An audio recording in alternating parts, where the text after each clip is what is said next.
Hola a todos, espero que estéis bien. Hoy hablaremos de cómo invertir en inmuebles, qué factores tenemos que tener en cuenta. Para aquellas personas que están planteándose realizar alguna inversión o incluso comprar su primera vivienda, este vídeo creo que les puede ayudar, ya que además compartiremos una herramienta de cálculo que la compartí a través de Substack, pero para aquellos que no estáis suscritos os dejaré el enlace en la descripción y también en el primer comentario del vídeo. Así que sin más, os he preparado una breve presentación. Aquí a la izquierda es un ejemplo real que luego hablaremos sobre ello, que realicé en 2018.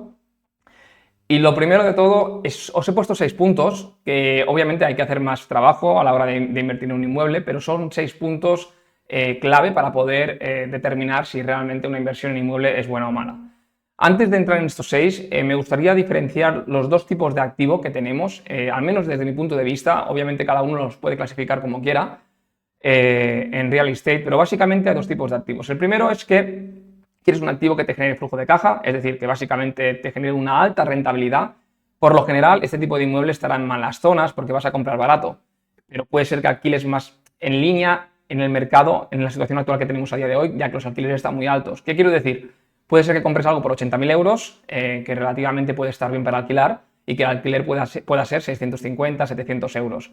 ¿Qué me viene a la cabeza? Pues normalmente son inmuebles que están en zonas, en cascos antiguos, donde la demanda de inmuebles también puede ser bastante alta, ya que son bastante céntricos, pero quizás son malas zonas por lo que sea. De tal manera que ese es un activo que raramente se va a revalorizar con el tiempo, no creemos que vaya a valer eso 200.000 euros algún día, pero te genera una alta rentabilidad. Estamos hablando de a partir de un 6 o un 7% hacia arriba, sería bienvenido. En cambio tenemos activos que son más para preservar el capital. Queremos un activo que no pierda el valor, pero a lo mejor la rentabilidad estamos hablando de un 4, un 5%, incluso a veces incluso menos. ¿Qué tipo de activos suelen ser estos? Pues pueden ser una casa en la costa, un apartamento en primera línea de mar. Sabemos que vamos a sobrepagar por ese activo, los metros cuadrados, el euro metro cuadrado va a ser bastante más caro que cualquier otra ciudad, por el mero hecho de que primera línea de mar solo hay una. Si vamos, por ejemplo, en zonas como Costa Brava, etcétera, de Cataluña, pues podemos encontrar activos que pueden valer de 250.000 euros hacia arriba, que tienen a lo mejor 48 metros cuadrados. ¿Qué pasa con eso? Que quizás no vamos a tener, como digo, mucha rentabilidad, pero a lo largo del tiempo te vas a llevar ese 2% adicional de revalorización aproximadamente. De tal manera que estos dos tipos de clasificaciones de inmuebles es algo que tenemos que tener claro desde el principio. ¿Qué queremos hacer?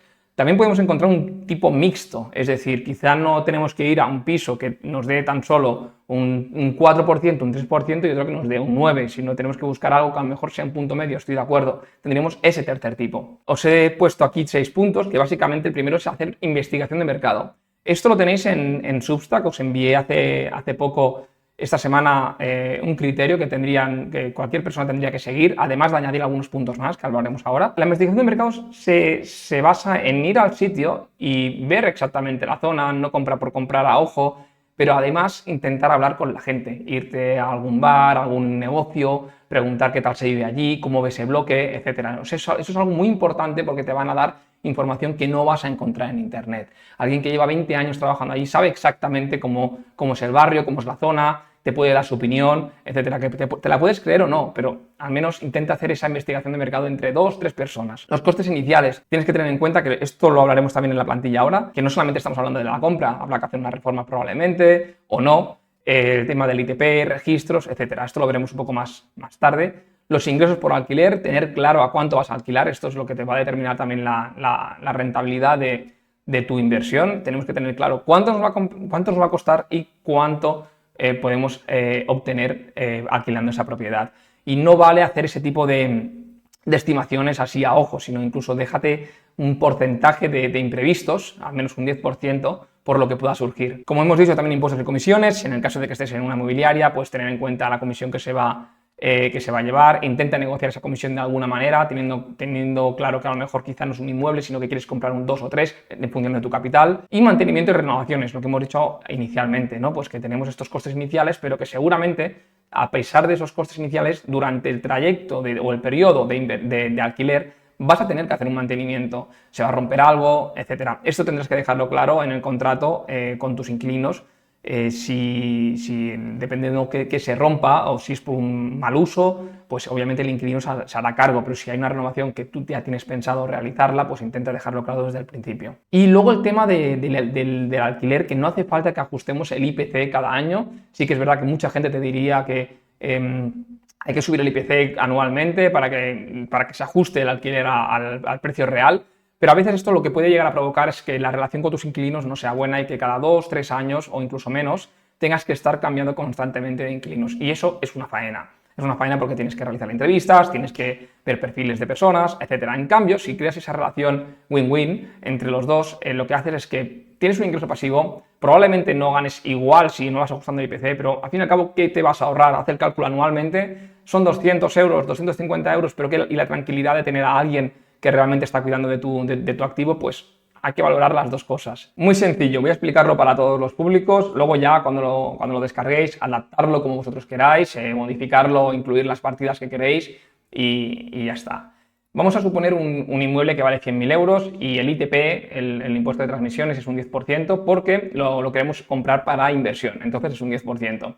También dependerá de la comunidad, etcétera. Infórmate bien esto con un gestor antes de realizar este tipo de cálculos. Además, si es primera vivienda y tienes menos de 32 años, si no recuerdo mal, si no han cambiado las leyes, lo que te va a suceder es que será un 5%.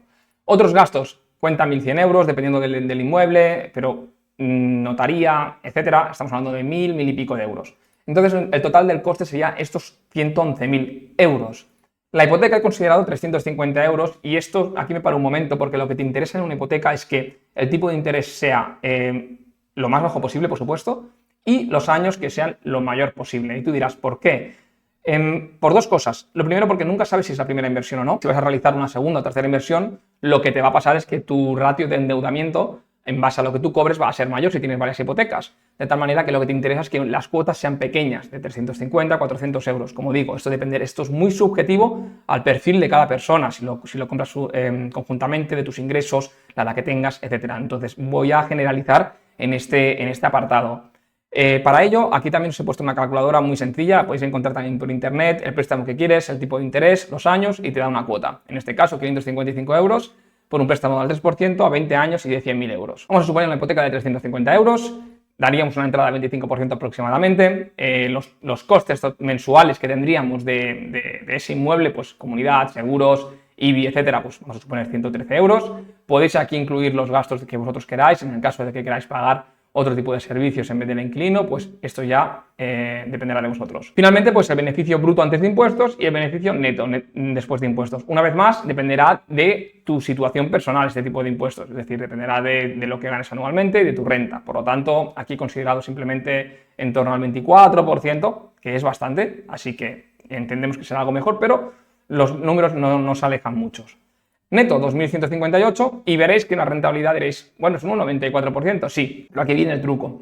En este caso, esta rentabilidad, tened en cuenta que además está calculado en base a quitando los gastos de hipoteca. En el caso de que no tengamos hipoteca, que estos 350 euros nos lo ahorraríamos y por lo tanto la rentabilidad sería mayor. Pero por otro lado nos hubiésemos descapitalizado, que eso también lo hablaremos más adelante. La neta sería esa, la bruta sería este 7,56 y luego lo interesante es calcular la neta sobre la entrada que damos, porque al fin y al cabo nosotros es cierto que tenemos una deuda, un coste total de 111.000 euros, pero ¿qué es realmente lo que estamos desembolsando nosotros? Estamos desembolsando 27.000 euros aproximadamente, entonces tenemos este 7,77. Si luego calculamos la bruta, que sería básicamente el alquiler multiplicado por 12, pero sabemos que eso es mentira, pero está bien tenerlo en cuenta, sería este 10%. Son números generales, no toméis en pie de la letra estos números, pero que sepáis que podéis modificarlo como queráis. Una vez dicho esto, tenéis aquí lo que es la cantidad del préstamo y los meses para amortizar y los años para amortizar. Lo interesante de todo esto es que tengáis claro qué tipo de inmueble queréis, como digo, y a partir de ahí trabajéis con esta hoja de cálculo para tener claro vuestros objetivos. Si queréis un inmueble, 2 inmuebles, 3 inmuebles, dependiendo de vuestra situación personal. Entiendo que para la gran mayoría de las personas querrán solo un inmueble como inversión o incluso para vivienda propia, pero nos centramos ahora en la inversión. Por lo tanto, esa primera inversión yo recomiendo, o al menos desde mi punto de vista, es que tendría que hacerse con deuda, de tal manera que no te quedas a cero cada vez que si más adelante quieres comprar otro. Ese tipo de deuda, como digo, sería interesante que pudieras negociar las condiciones con los diferentes bancos. No te quedes con la primera oferta, vete a diferentes ofertas, si tienes una buena situación, si eres joven, tienes trabajo fijo, tienes ciertos ahorros, no tienes pasivos, es decir, no tienes deudas de coches que están a 7-8%, pues realmente eres un perfil que te puedes beneficiar de esa situación a día de hoy. Aparte de esto, quería compartir este ejemplo real, como os he dicho al principio. Este es un ejemplo que yo realicé en 2018, es un piso que yo compré, veréis el estado, lo compré y lo tiré abajo, y lo que hice luego pues fue renovarlo completamente. Los números a día de hoy no se encuentran con estos precios. Pensad que compré el piso por 42.000 y pico de euros, son números redondos, con impuestos y demás y obra. Es verdad que quizás fue a 66, 67, luego lo explico aquí en este post.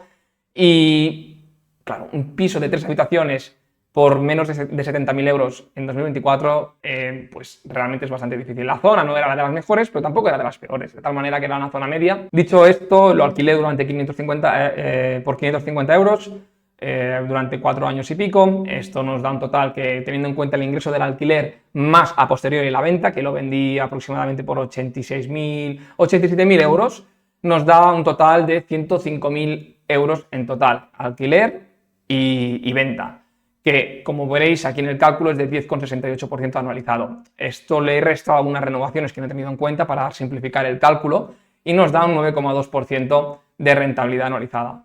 Estos factores os lo he explicado ahora, podéis mirarlo un poco más en detalle en este post. Para poder entrar en este post, básicamente tenéis que suscribiros al Substack, que es totalmente gratis, y recibiréis, como digo, aparte de estas herramientas que os he mencionado, otras más que quizás os son de interés. Y creo que no me dejo nada. Esto es todo por hoy. Creo que es interesante para aquellas personas que quieran invertir en inmuebles tener este tipo de herramientas, este tipo de consideraciones, y si tenéis alguna duda, pues dejadlo en los comentarios. Y además os pediría que qué otras cosas tenéis en cuenta vosotros cuando vais a comprar un inmueble que no hayamos mencionado en este vídeo. Que vaya muy bien, y acordaos también de seguirme en las redes. Tenéis el Twitter, el YouTube, el Instagram y el Substack. Hasta luego.